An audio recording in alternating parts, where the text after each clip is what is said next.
Fabio, cosa dici? Andiamo? Andiamo, Vai, benone. vai. Allora, intanto buongiorno a tutti, è un piacere di vedere molte facce che ormai purtroppo in palestra non riesco più a vedere, per ovvi motivi. Speriamo ci sia modo di riprendere quanto prima. E questi due appuntamenti erano nati inizialmente sempre con Fabio e con Valerio per essere appunto due riunioni interne alla Virtus Padova.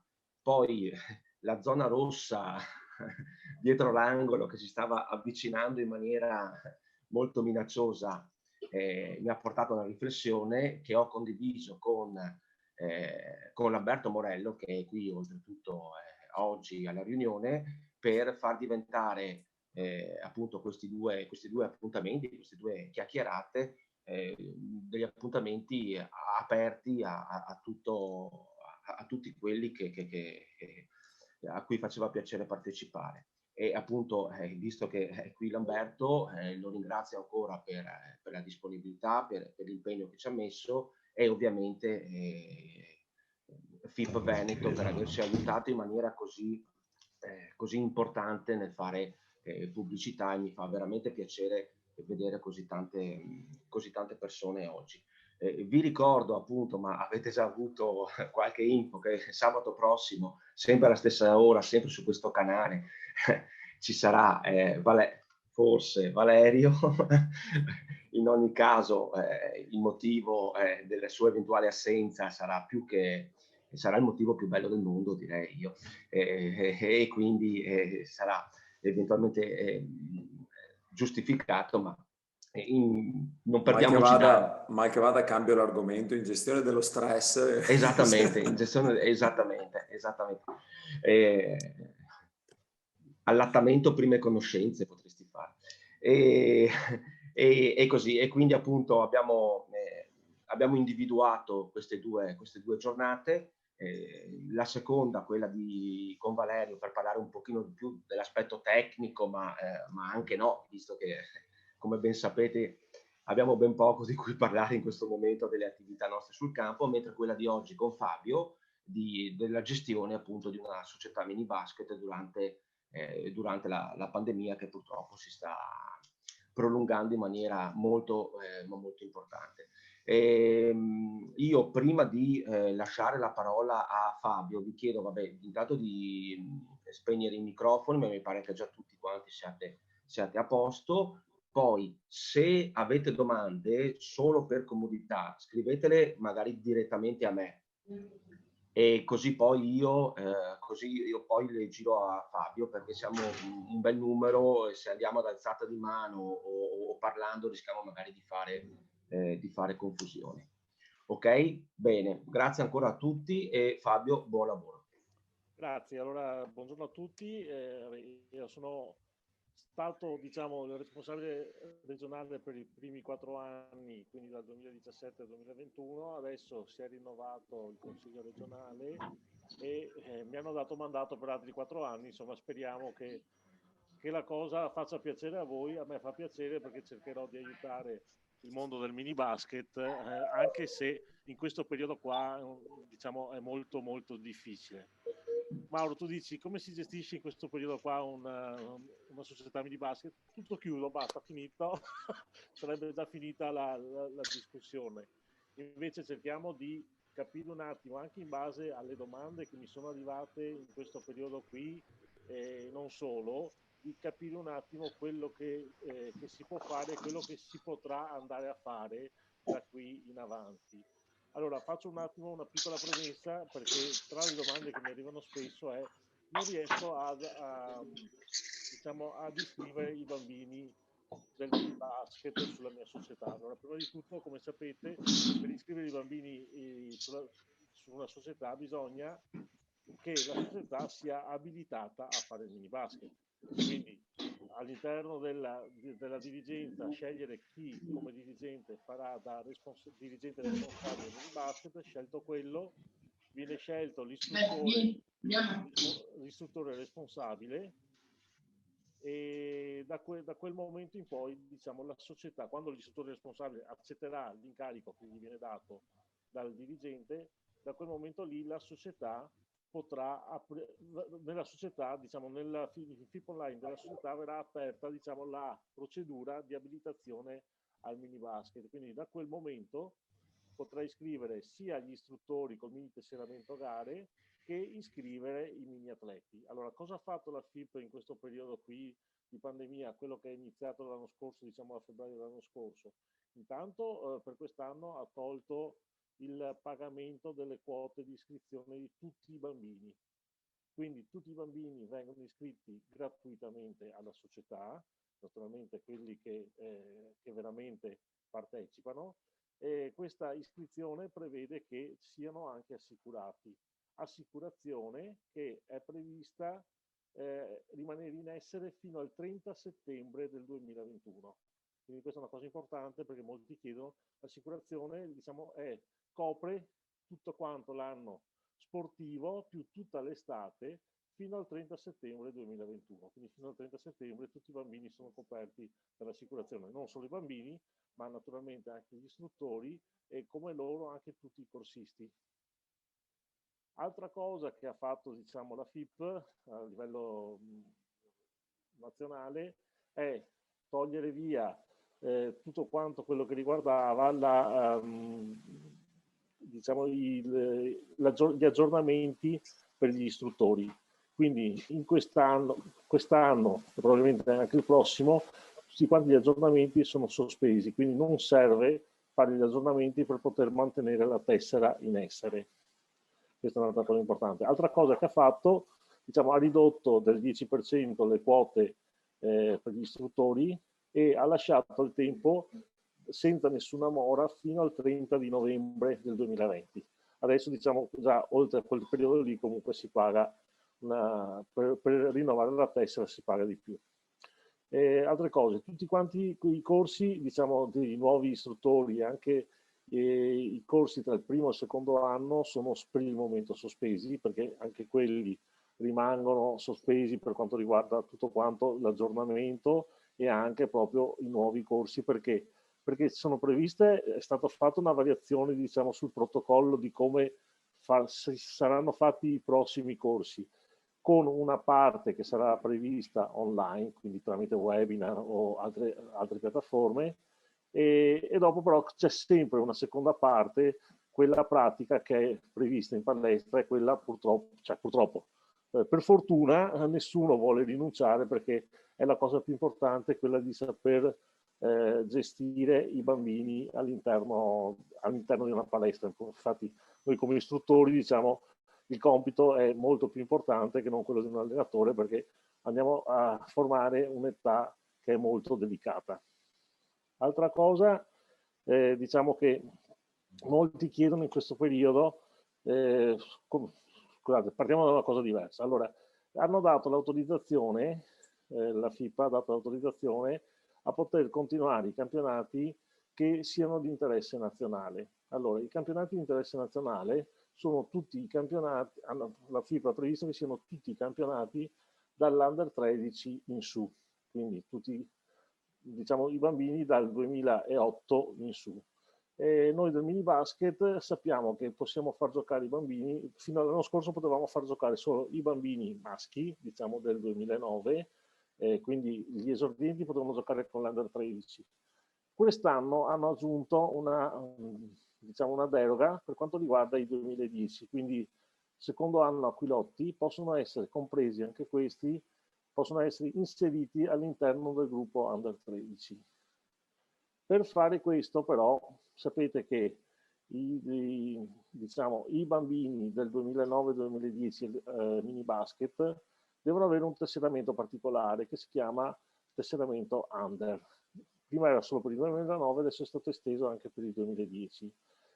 Questi, sia il 2009 che il 2010, per poter giocare con gli Under 13, devono avere anche il certificato medico agonistico, che come previsto dal protocollo FIP, dal protocollo sanitario FIP, i bambini anche del 2010, quando entrano nell'anno solare di compimento dell'11° anno di età, sono obbligati ad avere il certificato medico agonistico.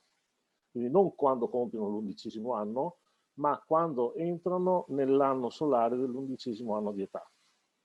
Quindi quest'anno tutti quanti 2010, dal 1° di gennaio, dovrebbero già fare la visita medica agonistica.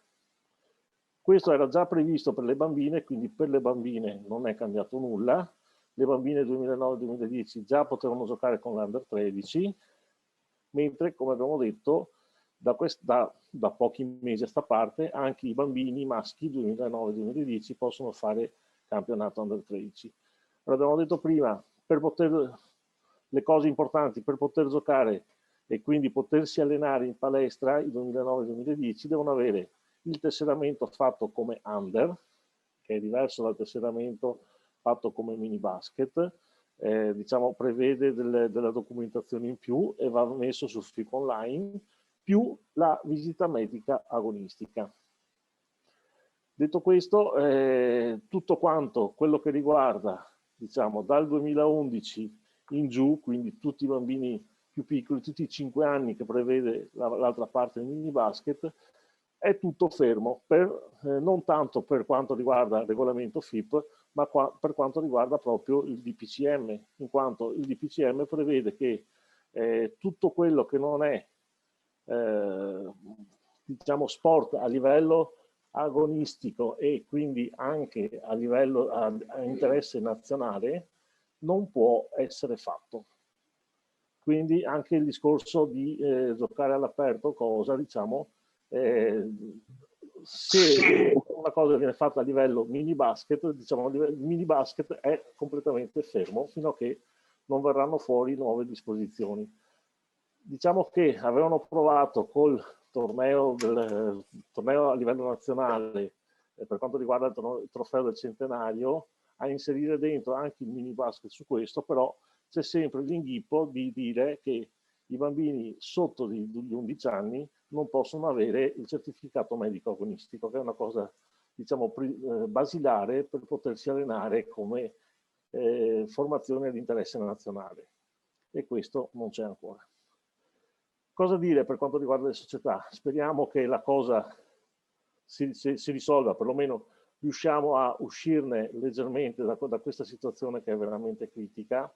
E qua vorrei fare appello veramente a tutti quanti, perché quando andremo a ricominciare veramente i bambini avranno bisogno di avere degli istruttori che siano veramente pronti, preparati, che ridiano veramente l'entusiasmo, perché diciamo dopo tutto questo tempo che loro sono veramente fermi quasi da 13 mesi come noi istruttori, dobbiamo veramente raschiare tutto quello che possiamo dare a questi bambini per farli ripartire.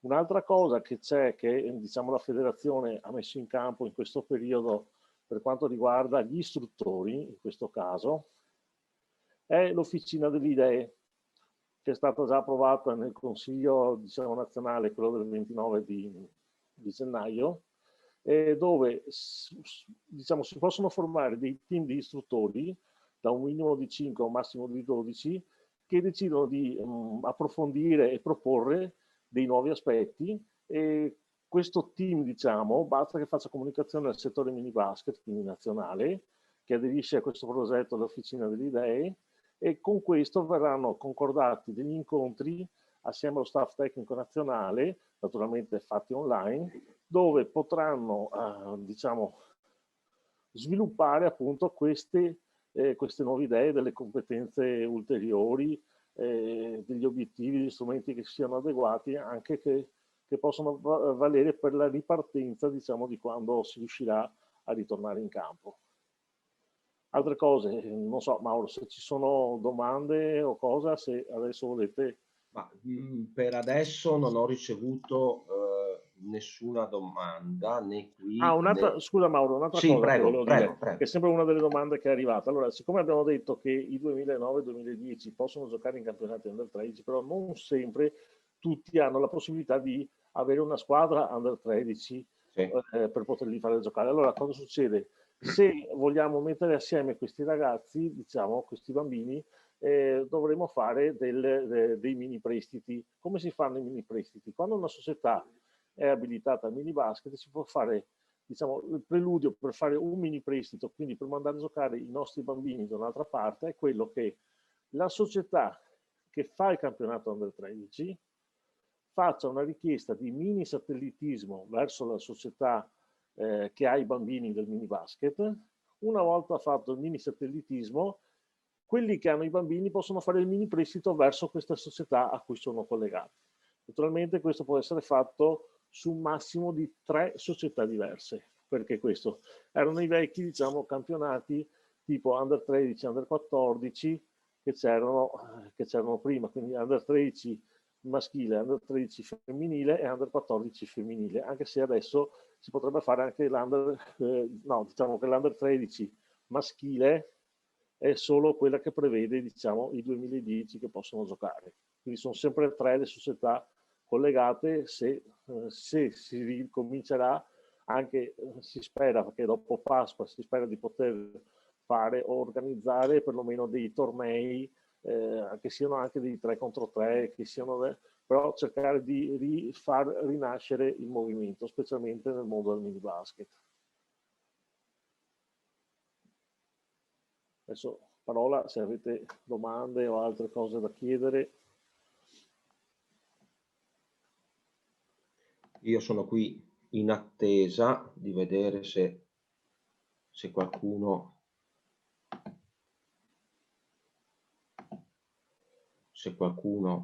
ha delle domande, altrimenti Mauro, iniziamo. se posso certo. chiedo una cosa a Fabio di cui noi abbiamo già discusso, ma sicuramente Sì. può essere Prego, magari prego. delucidatoria per tanti. Tu hai parlato giustamente, come previsto dal regolamento, della necessità della visita medica agonistica dal 1° gennaio.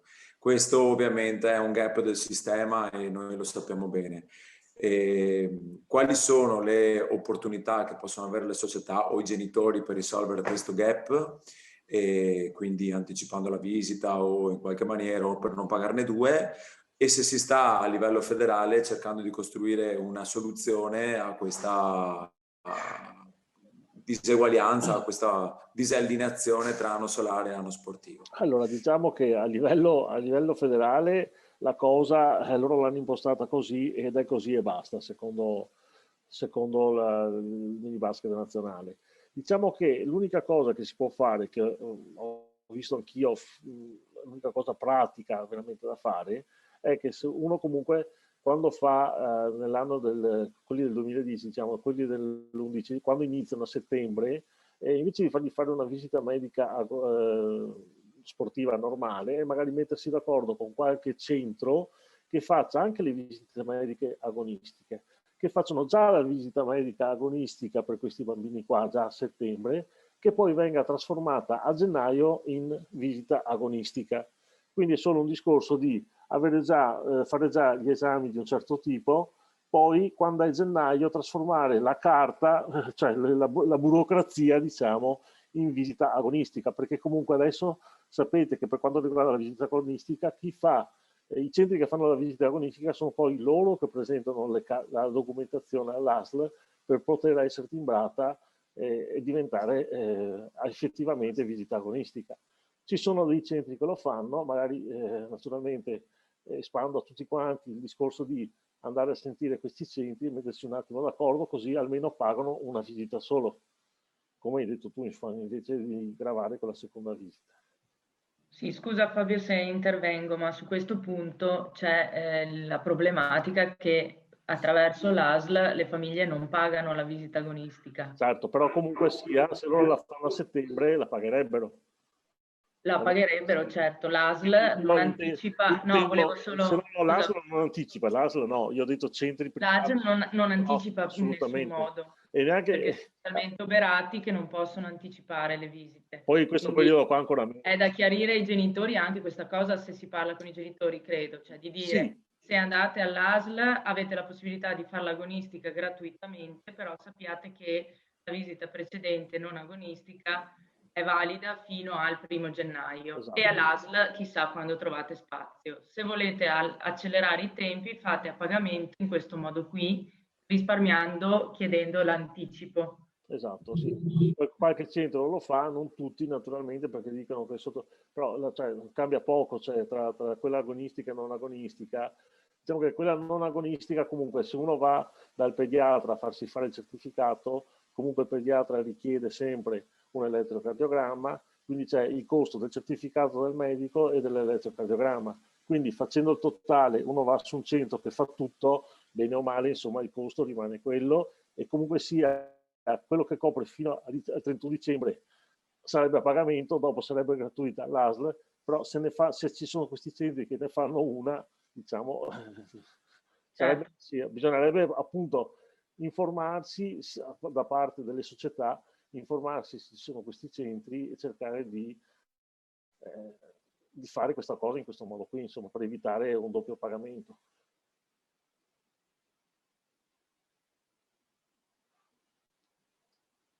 Se avete altre domande.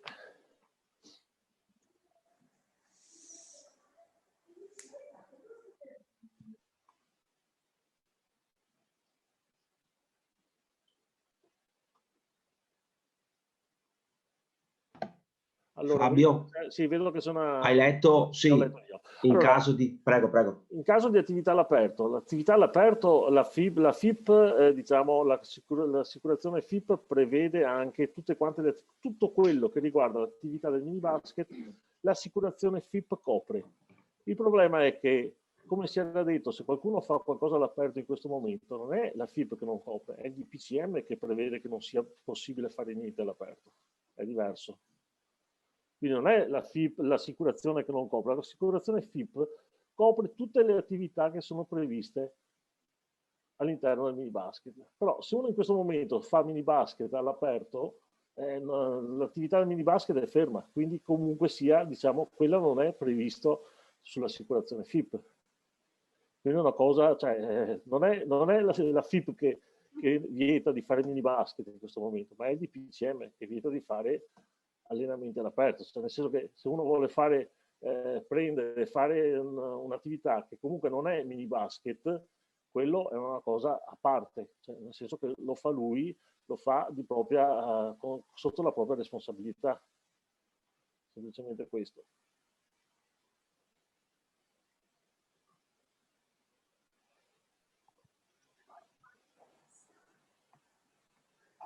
Fabio, questa tua precisazione sull'attività mini basket, in senso attività mini basket e non qualcos'altro, in caso di zona arancio o gialla, come varia? Nel senso, quell'attività individuale che noi facciamo con i bimbi è considerata attività mini basket e quindi vale l'assicurazione? No, il mini basket non prevede assolutamente, il mini basket prevede che sia fermo, cioè l'unica attività sportiva che si può fare è quella che riguarda i campionati di rilevanza nazionale. Quindi il mini basket, non avendo un certificato medico agonistico, anche se hanno dato, diciamo, questo torneo del centenario che doveva essere di rilevanza nazionale, poteva essere considerato che l'attività mini basket rientrasse in questo, però finché non arriva da parte del CONI l'autorizzazione a dire l'attività è di interesse nazionale, è il DPCM che vieta di farlo, capito? Non è tanto Minibus che dice no, è il DPCM che vieta di farlo. Quindi semplicemente è un problema che va, cioè è qualcosa che comunque uno rischia a livello sanzionatorio del DPCM, non tanto del mini basket, perché comunque il mini basket con questo DPCM è fermo. Non è che ci sia attività individuale o qualcos'altro, non c'è attività per quanto riguarda il mini basket.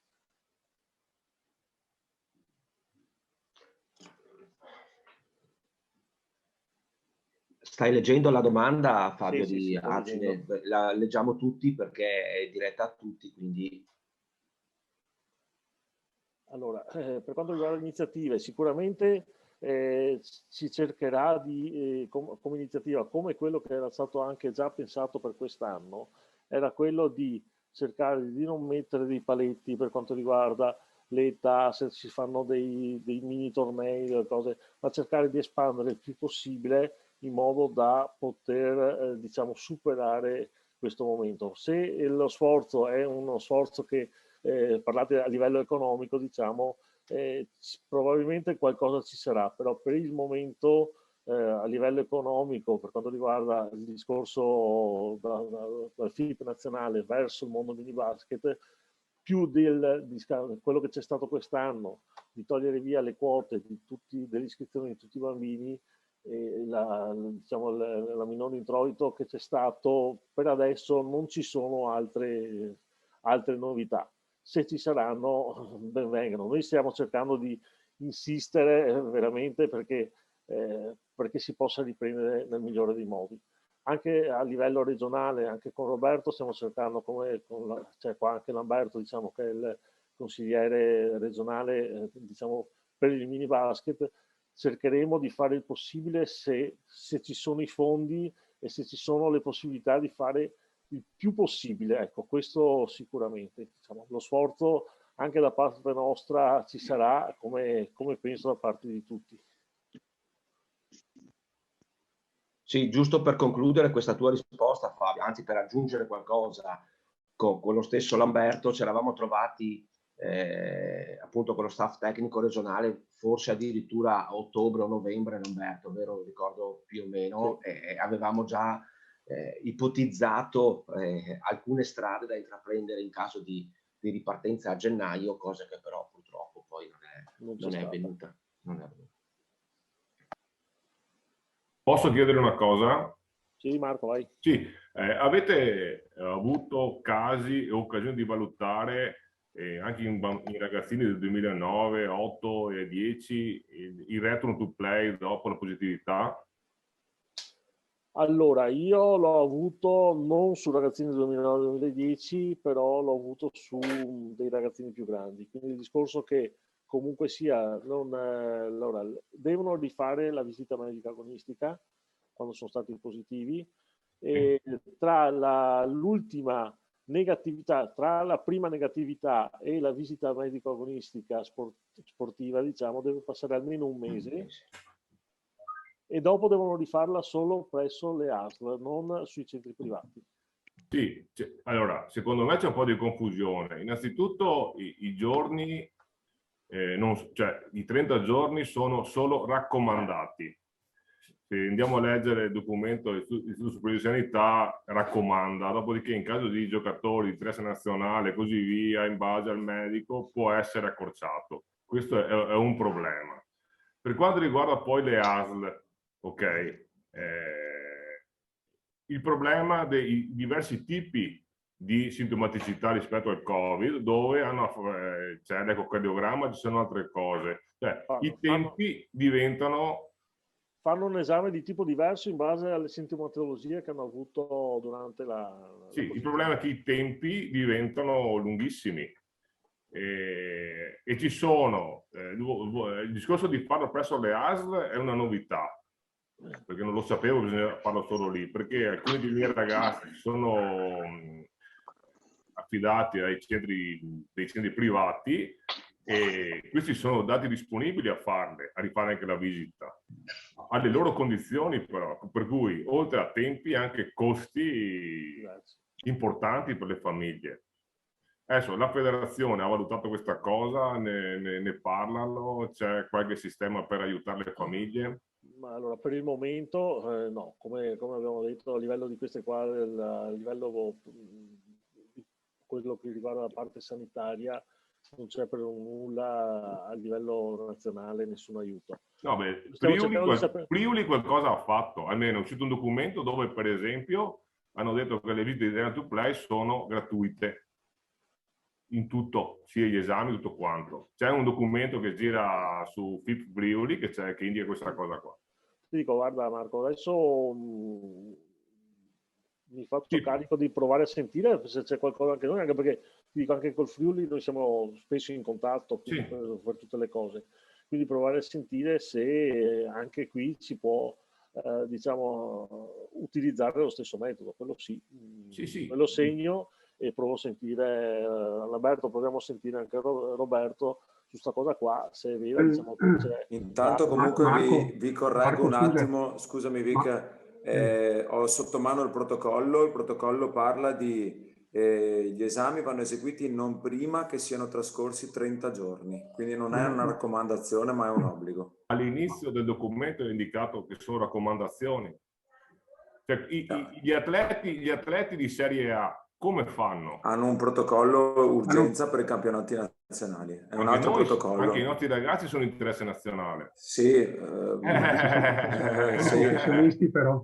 Sono professionisti e hanno un contratto di lavoro, quindi tu quando entri in ufficio, in certi uffici devi scannerizzare la temperatura ogni volta che timbri il cartellino e tutte queste robe qua, quindi sono molto diverso. Anzi, io approfitterei dell'occasione, Marco, se hai il documento di cui parlavi prima, lo puoi condividere qui con noi in maniera tale che ne siamo a conoscenza. Quello del Friuli? Sì. Quello del Friuli, sì. Adesso te lo cerco e cerco di condividere o di farmelo avere, insomma. E lo condividi che così vediamo nella chat del... O quando nella chat lo mandi via mail a noi, insomma. Sì. È un po' che era uscito, dopo lo trovo, adesso lo cerco. No, certo. No, più che altro per avere un riferimento cercare. Il problema di ragazzini, perché la cosa sta andando avanti, adesso più tempo passa e più ce ne sono, delle visite mediche, di tutto quello che ci va dietro, è un problema abbastanza importante, grosso, dispendioso. Lo è per tutti comunque. Sì. Non solo i bambini, voglio dire anche i giovani. Se non con le mini basket, anche le giovanili stesse, insomma. Basta vedere cosa è successo ultimamente, insomma, qui dal Veneto. Sei presto a uscire la mattina sano e tornare la sera che non lo sei più. E dopo vai a coinvolgere tutti quelli che ti stanno attorno, non solo i tuoi compagni di classe a scuola o i tuoi compagni di corso mini basket. Sì, ma io parlo, già abbiamo problemi, almeno io parlo per il nostro centro, di riuscire a riportarli in palestra e tutto. Se si sommano anche problemi economici e non da poco e di tempi, tutto diventa ancora più complicato. Certo. Tutto lì, insomma. Non è solo quello, ma Marco, io penso anche, io ho visto che è cosa che ho toccato anch'io con mano, cioè un positivo della squadra che comunque non ha preso la positività in palestra, ma l'ha presa da un'altra parte, tutta la squadra deve rifarsi il tampone, nel senso che comunque anche quelli sono costi per quanto riguarda che gravano sulle famiglie. Non è solo il discorso della visita, cioè non parlo solo del positivo che poi deve aspettare tutto questo tempo, ma anche a livello tamponi, nel senso che comunque il protocollo prevede solo l'isolamento intanto del positivo. Sì, deve fare il tampone e poi se risulta positivo si vedrà, perché i tamponi fatti in palestra. La squadra, per ritornare in palestra, tutta la squadra, se c'è un positivo, tutta la squadra deve farsi il tampone. Sì, ma noi usiamo protocollo e facciamo tamponi ogni 15 giorni a tutti. Sì, dopo dipende da che categorie, insomma, quindi sono appunto. Però ti dico, mi è capitato una positività che l'ha preso a scuola, comunque sia tutta la squadra, prima di tornare ad allenarsi ha dovuto rifare il tampone. Anche se all'inizio, come giovanili, doveva essere un tampone prima di cominciare il primo allenamento e poi si andava avanti. Anche quelli sono costi che gravano sulle famiglie, meno male, perché a meno che uno non faccia con l'ASL, nel senso che uno è rimasto positivo il discorso del contatto, allora là lo fanno gratuitamente, però dopo per velocizzare che in quel caso là si cerca di fare in un altro modo, insomma. Vabbè. Guarda, noi i tamponi all'ASL, parliamo di tamponi rapidi, in caso di positività sono abbastanza rapidi, almeno nella mia zona, facili da fare. Cioè più che farli in palestra, non dico più sicuri, però senza gravare sulle spese delle famiglie. A parte infatti, ti dico, c'è anche quello, nel senso che magari uno può far prima, senza dover fare cose all'ASL, dice lo faccio privatamente e lo paga, cioè, quello sto dicendo. Sì, no, cioè tutto si può fare, però il discorso della visita medica, cioè io ho visto visite mediche in privati raddoppiare di prezzo, cioè una visita pagata 40 euro, 45, chiesta l'altro giorno esperienza personale, mi hanno chiesto 80 euro, più 90 euro per fare l'ecocardiogramma, cioè, parliamo di queste cifre, no? Sì. Ok. Sì, c'è anche un'altra testimonianza in chat, appunto, la conferma di quello che hai detto te, Fabio, Sì. e in effetti purtroppo è così. Ok, grazie intanto. Grazie Marco.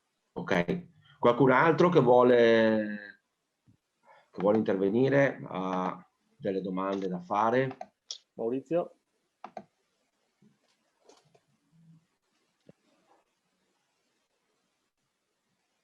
C'è Maurizio Gulotta che... Sì, Maurizio. Non si sente nulla. Non però. si sente. Adesso dovresti riuscire.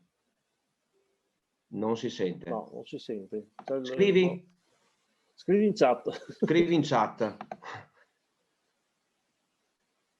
Ok.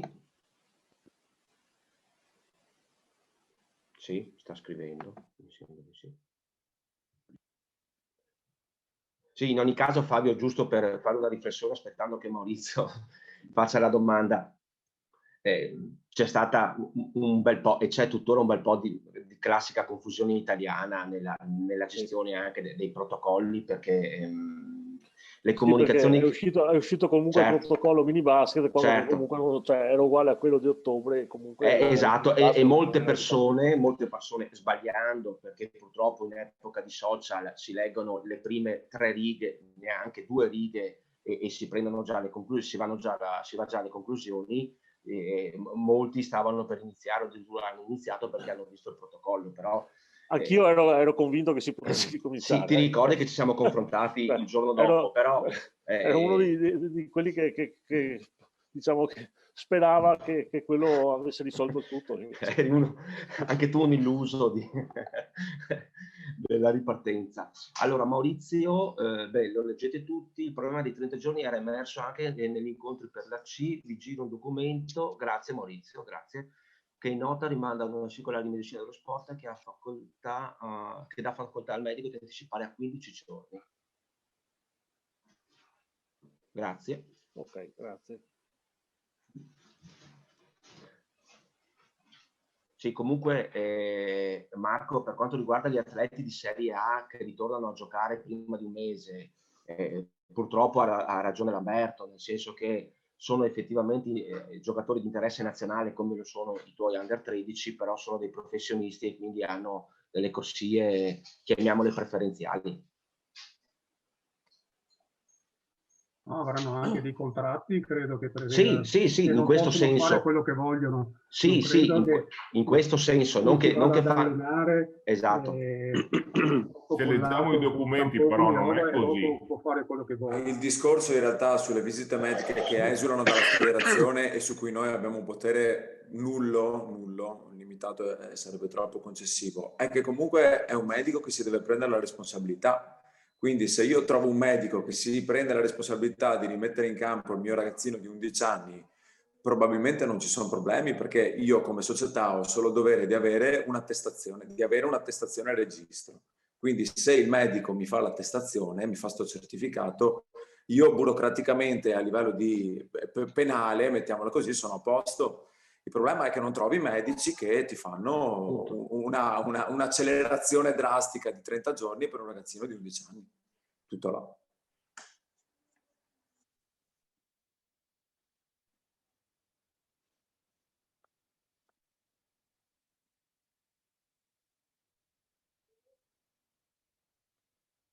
Scusate, ciao, sono Eugenio. Scusate, ritorno sul discorso dei bambini e mini.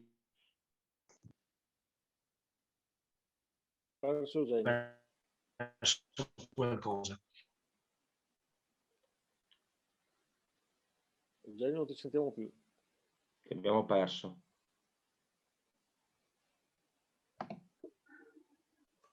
La linea si è emozionata e sta bloccato. Eugenio, togli il video eventualmente, prova a parlare senza il video, può darsi che tu abbia un problema di upload.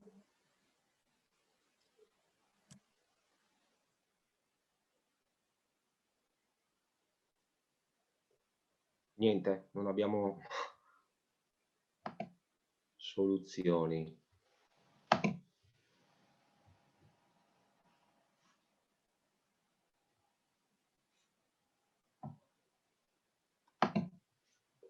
Posso chiedere una cosa io nel frattempo? Certo. Lascio senza video, che così almeno spero di avere meno problemi. E riguardo a quello che ho scritto prima, a noi abbiamo avuto un caso di allenamento, un ragazzino positivo 2009, e tutti i pediatri hanno messo in quarantena tutta la squadra per 10 giorni con 3 tamponi. Allora voglio dire, il protocollo della FIP vale quello che vale? Assolutamente, esatto. Se dopo il medico decide lui per tutti, anch'io ho avuto gente che ha avuto positività in classe e ragazzi lasciati in quarantena per quanto riguarda il medico. Ha detto: tu non torni all'allenamento finché non passa la quarantena della scuola. E comunque quindi non è potuto uscire per 14 giorni, e 2 tamponi anche lì, come hai detto tu prima. Cioè, nel senso, voglio dire, devo trovare il pediatra che invece dica: vabbè, seguo il protocollo della FIP, che non troverò mai. E non troverai mai, perché come hai detto prima, la responsabilità è del medico. L'ASL ha sempre precedenza. Purtroppo assolutamente il protocollo che è stato fatto per noi ne prendiamo atto nel momento in cui non interviene ASL e non interviene la medicina. Se la medicina dice state a casa 80 giorni, stanno a casa 80 giorni. Sì. Come ha scritto Maurizio adesso in chat, le decisioni delle ASL prevalgono sui protocolli. A me con dei bimbi con dei bimbi che avevo in palestra è andata esattamente come è andata a Fabio, cioè sono stati fermi. Il problema è, soprattutto per i più grandini, è che spesso e volentieri non riesce più il tracciamento dell'ASL, e quindi non c'è più intervento da parte di qualcuno sul fermare o non fermare. Quindi in quel caso noi applichiamo il nostro protocollo. Però 9 volte su 10 è l'ASL che interviene, che quindi dà le direttive e non ci si può far nulla. Ok, grazie.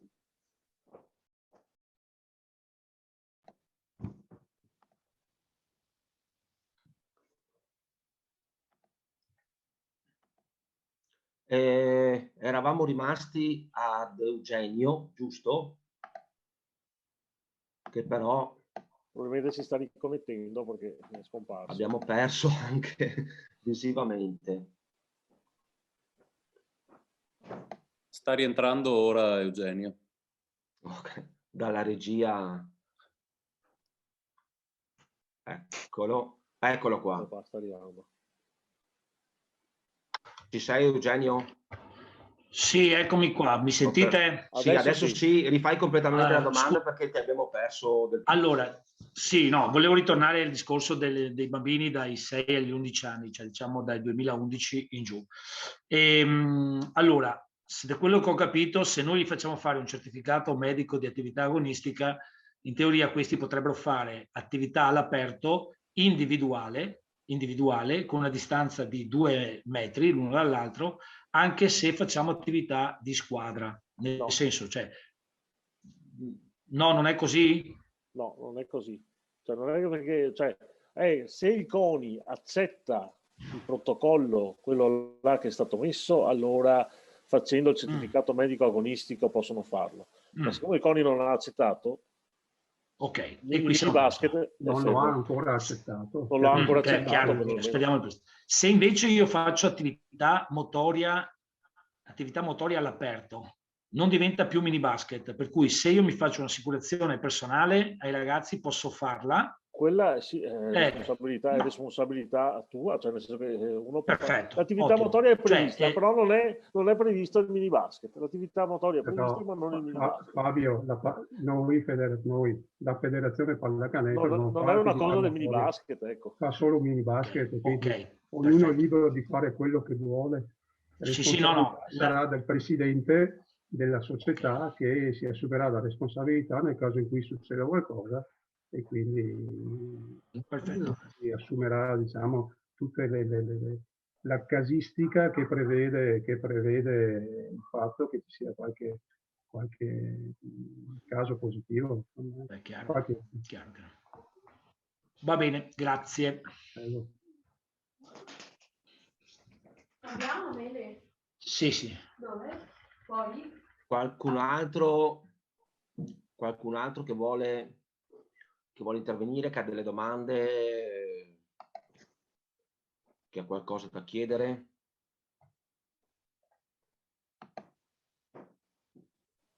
Mi pare di no.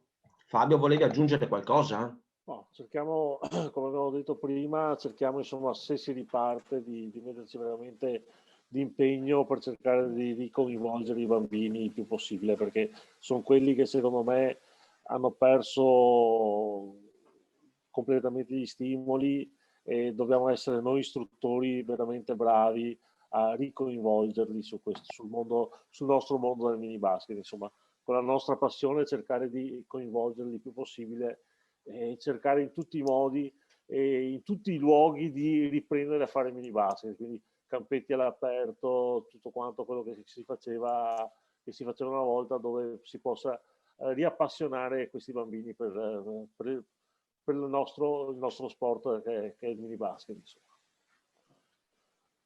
Ok, allora io intanto ringrazio Fabio Vitale, responsabile regionale mini basket, e lascio la parola a Lamberto Morello, appunto, che è il consigliere regionale con la delega mini basket, per i saluti finali. Prego Lamberto. Ti ringrazio Mauro, saluto tutti. Diciamo che queste occasioni sono importanti. Sono molto contento di condividere questa mattinata con voi parlando di mini basket. Lasciamo stare federazione, la mia carica.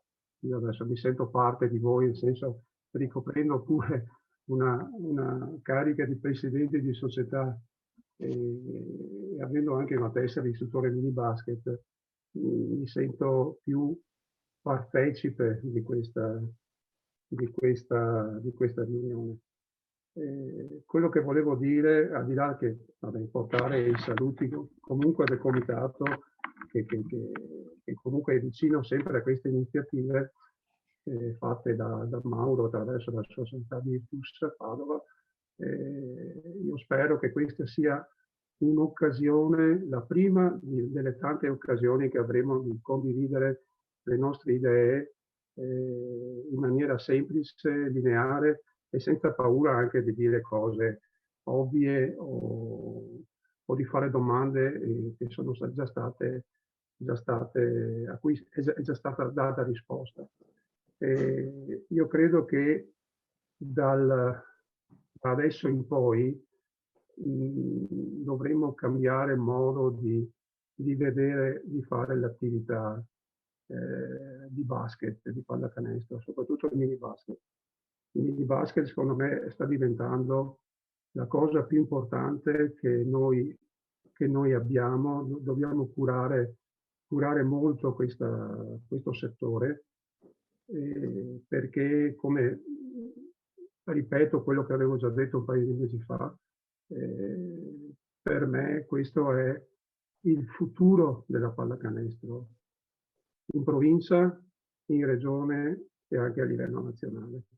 Se noi adesso lasciamo perdere o facciamo finta di niente nell'organizzarci di come ripartire, troveremo veramente dei buchi generazionali più avanti, tra 4, 5, 6, 10 anni.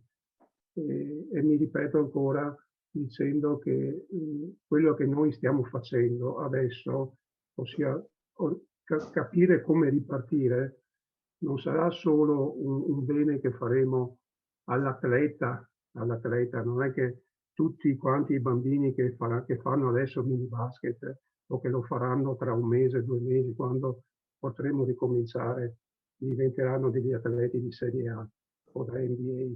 Qualcuno sì, sicuramente, perché il talento c'è e il talento va curato, ma la maggior parte di noi saranno degli appassionati che magari giocheranno, che magari alleneranno, che magari diventeranno istruttori come lo siamo noi, voi sicuramente nazionali, sicuramente più di me, oppure degli appassionati come io lo sono. Insomma. Quello che interessa per ora, secondo me, è cercare di mantenere caldo l'interesse e la passione nostra, prima di tutto, trasmetterla agli insegnanti, che magari quando avremo l'occasione di poter di nuovo collaborare con le scuole, ritornare a dare una mano agli insegnanti a praticare la pallacanestro. Secondo me è il momento di trasmettere passione di cui io sono il primo ad averla, perché a parte quello, insomma, tanto altro dopo non ho. Quindi trasmettere passione, soprattutto anche, diciamo, attraverso queste occasioni. Ripeto, ringrazio Virtus che ha avuto l'idea attraverso Mauro, di creare questi 2 appuntamenti, e spero che questo sia l'occasione che anche molte altre società avranno più avanti. Qui vedo che ci sono anche presidenti di altre società. Colgo l'occasione per invitare anche altri a creare occasioni come queste, magari su degli argomenti mai trattati, oppure su cose ovvie di cui abbiamo sempre parlato finora. L'importante è riprendere e ripartire con il piede giusto. E basta, non ho altro da dire. Sto vivendo anch'io, comunque come presidente di società, tutti i problemi che voi avete avuto. Il discorso del 2011, sì, è giusto fargli fare subito la visita agonistica, trovando delle cliniche private che lo facciano al meno possibile, al limite, anche mettendo in concorrenza una clinica con un'altra, perché è assurdo che se prima spendevo 35 euro per fare una visita, adesso tu per la stessa visita tu devi chiedere al doppio, insomma. Quindi secondo me c'è anche un momento di approfittare di questo momento. E quindi cerchiamo di raccogliere le idee, condividerle tra di noi il più possibile, perché credo che alla fine ne usciremo se rimarremo uniti e ognuno farà quel poco per cui è competente e lo condividerà con gli altri. Parlo degli istruttori, parlo delle società, parlo di tutti i livelli, perché è assurdo per me continuare, questa è la mia idea, continuare a camminare ognuno sul proprio binario, e quando arrivi in stazione che comunque ci siano vari binari paralleli che non si toccano mai. Secondo me bisogna partire da un'idea comune e cercare di convogliare le radici che piantiamo, diciamo, sul terreno, convogliarle in un unico tronco per dopo avere un albero che sia folto e ricco di foglie. Vi ringrazio Mauro, ringrazio Fabio, ringrazio Alberto Franceschini, il regista, ringrazio Valerio. Spero che riusciamo, allora adesso a livello federale, spero che riusciamo, ne avevo già parlato con Valerio, di creare altre occasioni come queste, magari istituzionali, in maniera tale da mettersi al servizio di tutti gli istruttori, soprattutto quelli più giovani, quelli che magari non hanno la fortuna o anche il carattere per proporsi in prima persona, o avere la fortuna di lavorare in centri grossi dove hanno degli istruttori nazionali che possono fare da insegnante al loro cammino. Buon lavoro a tutti, vi ringrazio ancora. Ciao. Grazie Lamberto, ti ringrazio ancora anche per l'aiuto importante e fondamentale che hai dato alla Virtus Padova, e grazie ancora al responsabile regionale minibasket Fabio, e grazie a tutti, è stato veramente un piacere rivedervi. Come dicevo in settimana con Alberto Franceschini, mi manca svegliarmi la domenica mattina alle 7, fischiarmi la partita col tabellone segnapunti che non funziona. Sarebbe bello poter gestire queste cose. E niente, buon 11:30, buono spritz a tutti e ci vediamo sabato. Ciao.